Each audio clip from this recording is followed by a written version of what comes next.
لله منشي الخلق من عدم ثم الصلاة على المختار في القدم مولاي صل وسلم دائما أبدا على حبيبك خير الخلق كلهم پڑھیے الصلاة والسلام عليك يا سيدي يا رسول الله وعلى آلك وأصحابك يا سيدي يا حبيب الله الصلاة والسلام عليك يا سيدي يا رحمة للعالمين وعلى آلك وأصحابك يا سيدي يا شفيع المذنبين۔ اللہ تبارک و تعالیٰ کے فضل و کرم سے ہم نے نماز فجر با جماعت ادا کی اور ہم سب درس قرآن میں شرکت کر رہے ہیں۔ میرا اللہ ہم سب کی حاضری اپنی پاک بارگاہ میں قبول فرمائے۔ آج کچھ ہٹ کر کے کچھ الگ عنوان پہ آپ کے سامنے گفتگو کرنے کا ارادہ ہے۔ یہ بات عقیدہ اور نظریہ کے حوالے سے ہے۔ یہ بات اپنے ذہنوں کے اندر رکھیے، پوری کائنات کے اندر نبیوں کے بعد سب سے زیادہ فضیلت والی جو ہستی ہیں وہ حضرت سیدنا صدیق اکبر ہیں۔ حضرت ابوبکر صدیق رضی اللہ تعالیٰ عنہ، آپ کا لقب مبارک ہے افضل البشر بعد الانبیاء۔ نبیوں کے بعد سب سے افضل جو بشر ہیں وہ حضرت صدیق اکبر ہیں، اور ان کے فضائل کے تو کیا کہنے۔ سب سے پہلے اسلام لانے والی ہستی وہ بھی صدیق اکبر ہیں، اور سب سے پہلا خطیب دنیا اسلام کا وہ بھی صدیق اکبر ہیں۔ سب سے پہلے امام حضرت سیدنا صدیق اکبر ہیں، اور سب سے پہلے مجاہد وہ بھی حضرت صدیق اکبر پاک ہیں۔ بہت سے حوالوں سے سرکار پر اپنی جان کا، اپنے مال کا، اپنے بچوں کا نذرانہ سب سے پہلے جنہوں نے پیش کیا وہ بھی حضرت صدیق اکبر ہیں۔ اسی لیے حضرت سیدنا صدیق اکبر رضی اللہ تعالیٰ عنہ کی جو قربانیاں ہیں دین اسلام کے لیے انہیں ہمیشہ یاد رکھا جائے گا، اور وہ ناخلف ہیں جو ان کی قربانیوں کو بھول جاتے ہیں اور معاذ اللہ ان پر طرح طرح کے ایک بہتان بازی سے کام لیتے ہیں۔ یہ یاد رکھیے کہ حضرت سیدنا مولا علی کرم اللہ تعالی وجہ الکریم، آپ کا فتویٰ بھی یہی ہے۔ آپ ارشاد فرماتے ہیں کہ ابو بکر بھی مجھ سے افضل ہیں، عمر بھی مجھ سے افضل ہیں، عثمان غنی بھی مجھ سے افضل ہیں، اور آپ ارشاد فرماتے ہیں جو مجھے ابو بکر و عمر یعنی شیخین پر جو مجھے فضیلت دے گا، جو مجھے ان سے زیادہ فضیلت والا سمجھے گا، آپ ارشاد فرماتے ہیں حضرت سیدنا مولا علی پاک، آپ نے فرمایا میں اس پر مفتری کی حد جاری کروں گا۔ مفتری کی حد کیا ہوتی ہے کہ وہ بہتان بازی کرنے والا ہے، وہ بہتان تراشی کرنے والا ہے، تہمت لگانے والا ہے، اور تہمت لگانے والے کی حد دین اسلام نے قرآن پاک میں ہے 80 کوڑے ہیں۔ کتنی ہے جی؟ فَجْلِدُوهُمْ 80 جلدہ، 80 کوڑے ہیں۔ مولا علی پاک ارشاد فرماتے ہیں جو مجھے فضیلت دے گا ابو بکر و عمر پر میں اسے 80 کوڑے ماروں گا۔ اس لیے پتہ یہ چلا ہمارا الحمدللہ عقیدہ اور نظریہ وہی ہے جو حضرت سیدنا مولا علی پاک کا ہے۔ اور یہ بھی یاد رکھیے سب سے زیادہ بہادر، سب سے زیادہ شجاعت میں وہ بھی حضرت صدیق اکبر پاک ہیں جی۔ آئیے ایک روایت سنیے، سب سے زیادہ بہادر کون ہے؟ بزار اپنی مسند میں رقم تراز ہیں۔ ایک دن حضرت سیدنا علی المرتضیٰ شیر خدا رضی اللہ تعالیٰ عنہ نے دریافت کیا، پوچھا کہ بتاؤ سب لوگوں میں سب سے زیادہ شجاع یعنی بہادر کون ہے؟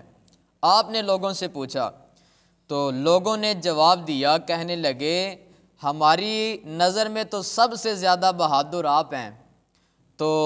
حضرت مولا علی پاک رضی اللہ تعالیٰ عنہ آپ نے ارشاد فرمایا نہیں، میں تو بس اس سے لڑتا ہوں جو بہادری کے اندر میرے ہم پلہ ہو، میرے مقابلے کا ہو، یہ تو بہادری نہیں ہے۔ اور فرمایا تم مجھے سب سے زیادہ بہادر شخص کا نام بتاؤ۔ تو لوگوں نے کہا ہم تو نہیں جانتے، آپ ہی ارشاد فرما دیجئے کہ سب سے زیادہ بہادر کون ہے؟ تو حضرت سیدنا علی المرتضیٰ شیر خدا آپ بولے اور آپ ارشاد فرمانے لگے، فرمایا اگر مجھ سے پوچھتے ہو نا سب سے زیادہ بہادر کون ہے، تو فرمایا سن لو میری نظر میں سب سے زیادہ بہادر حضرت صدیق اکبر ہیں جی۔ اور فرمایا وہ مجھ سے بھی زیادہ بڑے شجاعت والے ہیں۔ پوچھا گیا وہ کیسے، تو آپ ارشاد فرمانے لگے وہ اس طرح کہ بدر کے دن ہم نے رسول اللہ صلی اللہ علیہ وسلم کے لیے سائبان بنایا، پھر ہم نے آپس میں کہا رسول پاک صلی اللہ علیہ وسلم کے پاس کون رہے گا تاکہ مشرکین کی طرف سے کوئی حملہ آور نہ ہو، تو کہتے ہیں باخدا رب کعبہ کی قسم ہم میں سے کسی کی ہمت نہ ہوئی کہ وہ مشرکین کا مقابلہ کرنے کے لیے وہاں پہ کھڑا ہو جائے اور وہاں پہ پہرا دے۔ فرماتے ہیں ہم سب ابھی سوچ ہی رہے تھے کہ صدیق اکبر پاک کھڑے ہو گئے اور کہنے لگے تم سب چلے جاؤ، رسول پاک صلی اللہ علیہ وسلم کے خیمے کی حفاظت میں کروں گا۔ اور فرمایا کہ ہم سب اپنی اپنی جگہ پہ لڑتے رہے، لیکن سرکار کے خیمے کی جو حفاظت کرتے رہے وہ حضرت صدیق اکبر پاک تھے۔ اس لیے فرمایا کہ سب سے بڑے جو بہادر ہیں وہ کون ہیں، وہ حضرت سیدنا صدیق اکبر رضی اللہ تعالیٰ عنہ ہیں۔ اور پھر سنیے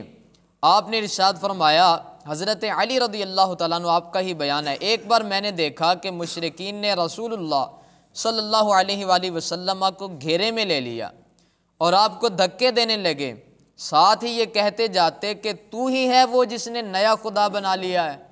اور آپ ہی ہیں وہ جو ہمارے 360 بتوں کو برا بھلا کہتے ہیں، اور سرکار کو وہ معاذ اللہ برا بھلا بھی کہہ رہے تھے اور ساتھ سرکار کو مار پیٹ بھی رہے تھے۔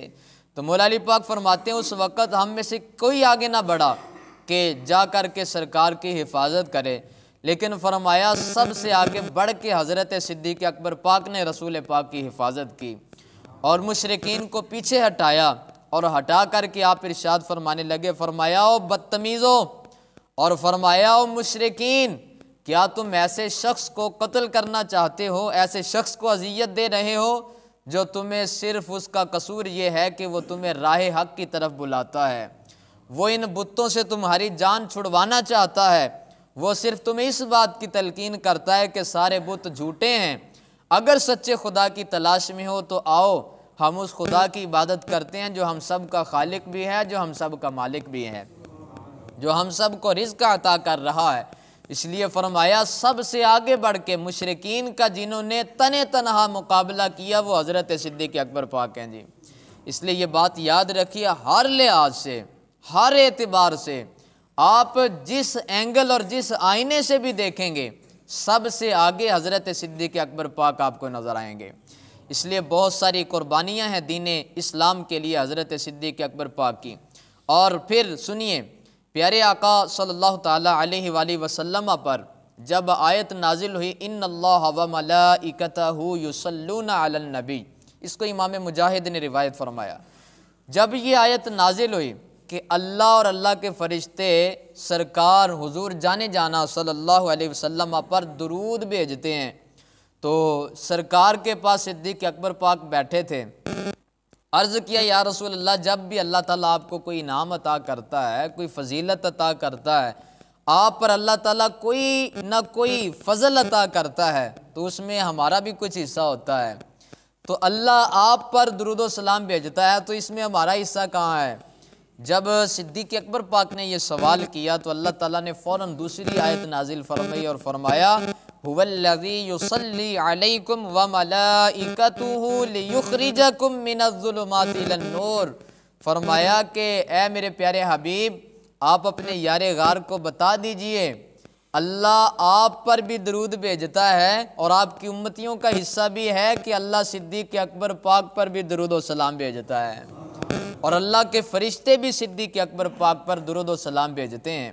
جن کے پاس سلامی لے کے آئیں جبریل امین اللہ تعالیٰ کی طرف سے وہ حضرت صدیق اکبر پاک ہیں۔ اس لیے اس عقیدے کو، اس نظریے کو آپ مضبوط کیجیے اپنے ذہن کے اندر، اپنے دل و دماغ کے اندر، کہ سب سے زیادہ فضیلت جس ہستی کی ہے وہ کون ہے؟ وہ حضرت صدیق اکبر پاک رضی اللہ تعالیٰ عنہ ہیں۔ اس لیے اس عقیدے اور نظریے کے اندر کوئی دراڑ نہیں آنی چاہیے، کسی کی باتوں میں نہیں آنا، کوئی آپ کو زیادہ بہکانے کی کوشش کرے، آپ اسے کہیں لکم دینکم ولی دین، تمہیں تمہارا دین مبارک ہو، ہمیں ہمارا دین مبارک ہے۔ اس لیے آپ نے کسی کی باتوں میں نہیں آنا۔ الحمدللہ ہمارا وہ عقیدہ اور نظریہ ہے جو سرکار کے صحابہ سے لے کے تابعین سے ہوتا ہوا، تبع تابعین سے ہوتا ہوا، پیر مہر علی شاہ صاحب سے ہوتا ہوا، خواجہ معین الدین چشتی اجمیری رحمۃ اللہ تعالی علیہ سے ہوتا ہوا، حضرت سیدنا داتا گنج بخش علی حجویری رحمۃ اللہ تعالی علیہ ان سے ہوتا ہوا، بابا فرید الدین مسعود گنج شکر سے برکتیں لیتا ہوا، یہ عقیدہ الحمدللہ سچا اور سچا ہمارے پاس پہنچا ہے۔ اور تمام اسلاف کا، تمام ائمہ مجتہدین کا، تمام بزرگان دین کا یہی عقیدہ اور نظریہ ہے کہ انبیاء کے بعد جو سب سے افضل ہیں وہ کون ہیں؟ وہ حضرت سیدنا صدیق اکبر پاک ہیں۔ اسی لیے الحمدللہ ہمارا وہی عقیدہ ہے جو حضرت سیدنا پیر مہر علی شاہ صاحب رحمۃ اللہ تعالی علیہ کا عقیدہ اور نظریہ ہے۔ اللہ تعالیٰ سے دعا ہے اللہ ہم سب کو مرتے دم تک اسی عقیدہ اور نظریہ پر ثابت قدم رکھے، اور اللہ تبارک و تعالیٰ قیامت کے دن ہمیں ان چاروں یاروں کی معیت اور ان چاروں یاروں کی شفاعت نصیب فرمائے، آمین بجاہ النبی الامین الصلاۃ والسلام علیک یا سیدی یا رسول اللہ۔